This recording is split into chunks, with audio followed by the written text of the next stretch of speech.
تاریخ کے صفحات میں کچھ نام ایسے ہوتے ہیں جو مٹائے نہیں مٹتے، کبھی وہ ظلم کی علامت بن جاتی ہے اور کبھی بہادری۔ ایسا ہی ایک نام ہے صدام حسین، ایک ایسا شخص جس نے غربت، خوف اور نفرت کے درمیان آنکھ کھولی، جو آگے چل کر نہ صرف عراق بلکہ پوری دنیا کو سیاست بدلنے والا تھا۔ صدام حسین 28 اپریل 1937 کو عراق کے شہر ترکیت قریب ایک چھوٹے سے گاؤں الغوجہ میں پیدا ہوئے۔ ان کا بچپن بہت سخت گزرا۔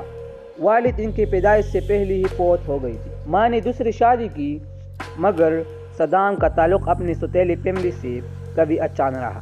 صدام کے اندر بے چینی ہی سے ایک ضد، ایک غصہ اور طاقت حاصل کرنے کی خواہش موجود۔ انہوں نے جلد یہ محسوس کر لیا تھا کہ اگر زندگی میں کچھ بنتا ہے تو طاقت حاصل کرنا واحد راستہ۔ 14 سال کی عمر میں وہ بغداد منتقل ہوئی، جہاں تعلیم حاصل کرتی ہوئی سیاست میں دلچسپی لینے لگی۔ یہی وہ زمانہ تھا جب عرب دنیا میں قوم پرستی کی لہر اٹھی ہوئی تھی اور صدام حسین اس لہر کا حصہ بن گئی۔ 1958 میں صدام نے باس پارٹی میں شمولیت اختیار کی۔ یہ پارٹی عرب قوم پرستی، کمیونزم اور ایک مضبوط عرب دنیا کی قیام کی نظریے پر قائم تھی۔ یہاں صدام نے پہلے بار اقتدار کے قریب لوگوں کو دیکھا اور سمجھا لیا کہ طاقت حاصل کرنے کے لیے صرف نعرے کافی نہیں، بلکہ قربانی، چالاکی اور بے رحمی بھی ضروری ہے۔ 1959 میں انہوں نے عراق کے اس وقت کے صدر عبدالکریم قاسم کے خلاف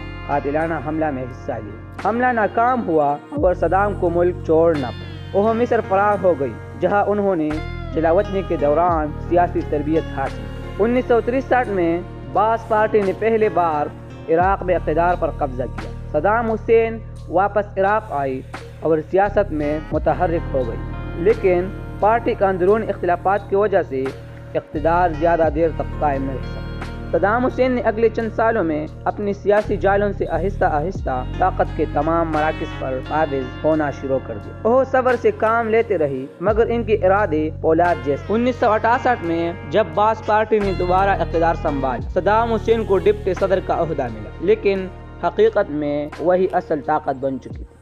1979 میں عراق کی صدر احمد حسن البکر کی بیماری کے بعد صدام حسین نے صدارت سنبھالی۔ اسی دن سے ایک نئے دور کا آغاز ہوا، ایک ایسا دور جس میں عراق میں ترقی بھی دیکھی اور خوف کی حکمرانی بھی۔ صدام نے اقتدار میں آئی ہی اپنے تمام مخالفینوں کو ختم کر دیا۔ پارٹی کے اجلاس میں انہوں نے بار بار ان ساتھیوں کے نام پکاری جن پر بغاوت کا الزام، اور حکم دیا انہیں لے جاؤ اور گولی مار دو۔ یہ منظر عراق کے تاریخ کے سب سے خوفناک دنوں میں سے ایک، لیکن صدام کے لیے یہ صرف شروعات۔ اقتدار مضبوط ہونے کے بعد صدام نے عراق میں بڑی بڑی ترقیاتی منصوبے شروع، تعلیم مفت کر دی، اسپتال قائم ہوئی، سڑکیں اور پل بنوائی گئی، اور تیل کی دولت نے ملک کو خوشحال بنا دی۔ عراق عرب دنیا میں ایک طاقتور ملک بننے لگا۔ عوام کے دلوں میں صدام کی تصویر ایک مضبوط لیڈر کے طور پر ابھرنے لگی، لیکن اس طاقت کے ساتھ ساتھ ایک نیا غرور پیدا ہوا۔ صدام حسین خود عرب دنیا کا نجات دہندہ سمجھنے لگے۔ انہوں نے اپنے محلوں، اپنے تصویروں اور مجسموں کے ذریعے خود کو عراق کا باپ قرار دینا شروع کر دیا۔ اقتدار کے نشے میں ڈوبا ہوا صدام حسین اب دنیا کو چیلنج کرنے کے لیے تیار تھا، لیکن وہ نہیں جانتا تھا کہ آنے والے برسوں میں یہی طاقت اس کے زوال کی سب سے بڑا وجہ بن گئی۔ 1980 کا سال ایک نیا باب کھولنے والا تھا، ایک ایسی جنگ جس نے مشرق وسطی کے نقشے کو بدل کر رکھ دیا۔ صدام حسین نے ایران پر حملہ کیا۔ انہیں یقین تھا کہ ایران میں نئی اسلامی حکومت کمزور ہے اور یہ حملہ چند ہفتوں میں کامیاب ہو جائے گا، لیکن یہ جنگ 8 سال تک چلی اور لاکھوں انسانوں کی جان لی گئی۔ عراق کے شہروں میں لاشیں، انسو اور بارودوں کی بو پھیل گئی۔ صدام نے نزدیک یہ جنگ عرب دنیا کی عزت کی جنگ، مگر عوام کے لیے صرف بربادی۔ جنگ کے دوران صدام نے کیمیائی ہتھیار بھی استعمال کیے، جس سے ہزاروں بے گناہ مار گئے۔ دنیا نے صدام کو خطرناک امر کہنا شروع کر دیا، مگر وہ پرواہ نہیں کرتے۔ ان کے نزدیک دنیا 2 حصوں میں ڈیوائیڈ ہوئی، عراق کے ساتھ یا عراق کے خلاف۔ 1988 میں جنگ ختم ہوئی، نہ ایران جیتا نہ عراق، لیکن دونوں تباہ ہو گئی۔ عراق کی معیشت ڈوب گئی، خزانے خالی ہو گئی اور عوام پر غربت جا گئی۔ صدام کے لیے یہ لمحہ فیصلہ کن تھا۔ اس نے اپنے زخم چھپانے کے لیے ایک نیا محاذ کھولنے کا فیصلہ کیا۔ 2 اگست 1990 میں صدام نے دنیا کو حیران کر دیا۔ عراق کی فوج نے اچانک پڑوسی ملک کویت پر قبضہ کر لیا۔ صدام نے اعلان کیا، کویت دراصل عراق کا حصہ ہے، میں صرف اپنا حق واپس لے رہا ہوں۔ لیکن دنیا نے یہ بات قبول نہیں کی۔ امریکہ اور اس کے اتحادی میدان اتر آئی۔ چند ہی ہفتوں میں آپریشن ڈیزرٹ اسٹارم شروع ہوا۔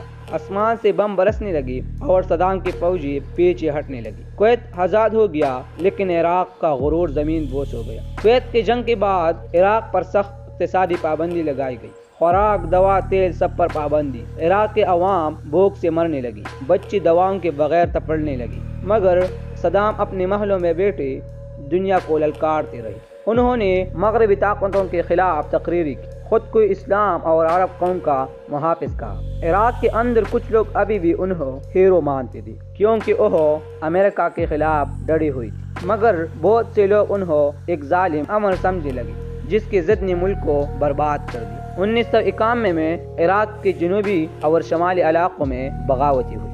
شیعہ اور کرد باغیوں نے حکومت کے خلاف علم بغاوت بلند کیا۔ صدام نے اپنی فوجوں کو حکم دیا کہ جو بھی بغاوت کرے اسے ختم کر دو۔ شہروں میں بمباری ہوئی، ہزاروں لوگ مارے گئے۔ کرد علاقوں پر کیمیائی ہتھیاروں کا استعمال ہوا۔ دنیا نے صدام کو قصاب بغداد کہنا شروع کیا، لیکن صدام کے لیے یہ سب ملک کی حفاظت تھی۔ وہ سمجھے تھے کہ اگر نرمی دکھائے تو عراق ٹوٹ جائے گا۔ وقت گزرتا گیا، صدام حسین اب ایک ایسے تنہا حکمران بن چکے تھے جس پر پوری دنیا انگلیاں اٹھا رہے تھے۔ وہ دنیا سے کٹ گئی، صرف اپنی ہی دائرے میں محدود رہ گئی، مگر ان کے دل میں ایک یقین ابھی بھی زندہ تھا کہ وہ ایک دن پھر دنیا کو چیلنج کرے گی۔ 2003 کا سال، دنیا ایک بار پھر عراق کے نام سے لرز اٹھی۔ امریکہ نے دعویٰ کیا کہ صدام حسین کے پاس تباہی کے ہتھیار ہیں، ایسے ہتھیار جو پوری دنیا کے لیے خطرہ ہے۔ اسی الزام کے تحت امریکی فوجوں نے عراق پر چڑھائی کر دی، بغداد پر بم برسنے لگی، عراق کی فوج ٹوٹنے لگی، اور چند ہی ہفتوں میں صدام کی حکومت ختم ہوئی۔ 9 اپریل 2003 کو امریکی ٹینک بغداد میں داخل ہوئی، صدام حسین کا مجسمہ کرایا گیا۔ لوگوں نے خوشی اور غصے میں اس پر جوتی ماری۔ وہ لمحہ عراق کے ایک دور کا خاتمہ تھا۔ صدام حسین جو کبھی عرب دنیا کا شہر کہلاتا تھا، اب مفرور تھا، اپنی ہی زمین پر اپنے ہی لوگوں سے چپتا پھر رہا تھا۔ 13 دسمبر 2003 کی رات امریکی فوج نے صدام حسین کو ان کے آبائی گاؤں تکریت کے قریب ایک چھوٹے سے زیر زمین پناہ گاہ سے گرفتار کر لیا۔ جب وہ باہر نکال گئی، ان کی داڑھی بڑھی ہوئی تھی، چہرے پر تکن اور آنکھوں میں ایک عجیب خاموشی تھی۔ دنیا بھر کی ٹی وی چینل پر یہ منظر براہ راست دکھایا گیا۔ ایک امر جو کبھی پوری قوم پر راج کرتا تھا، اب ایک قیدی بن چکا تھا۔ صدام حسین پر انسانیت کے خلاف جرائم، قتل عام اور کیمیائی ہتھیاروں کے استعمال کے الزامات لگائی گئی۔ ان پر مقدمہ چلا، ایک ایسا مقدمہ جو سیاسی بھی تھا اور تاریخی بھی۔ عدالت میں صدام حسین نے بڑے اعتماد سے کہا، میں عراق کا صدر ہوں، مجھے کوئی عدالت سزا نہیں دے سکتی۔ مگر قسمت کا فیصلہ کچھ اور تھا۔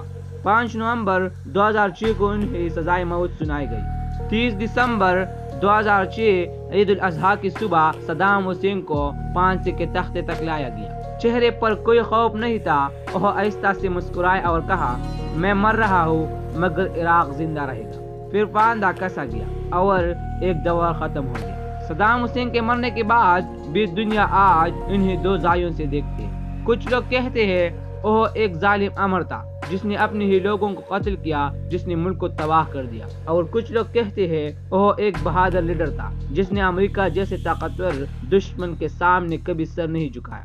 تاریخ کے پاس کبھی آسان جواب نہیں ہوتا۔ صدام حسین کی زندگی، طاقت، ظلم، بہادری اور غرور سب کچھ ایک سبق بن گیا، ایک ایسا سبق کہ طاقت اگر انصاف کے بغیر ہو تو وہ تباہی کا ہتھیار بن جاتی ہے۔ صدام حسین چلا گیا، مگر سوال ابھی بھی باقی ہے، کیا وہ ہیرو تھا یا جلاد؟ اپنا رائے کمنٹ میں ضرور لکھیں اور دنیا کی چپی راز جاننے کے لیے چینل کو سبسکرائب کریں۔ شکریہ۔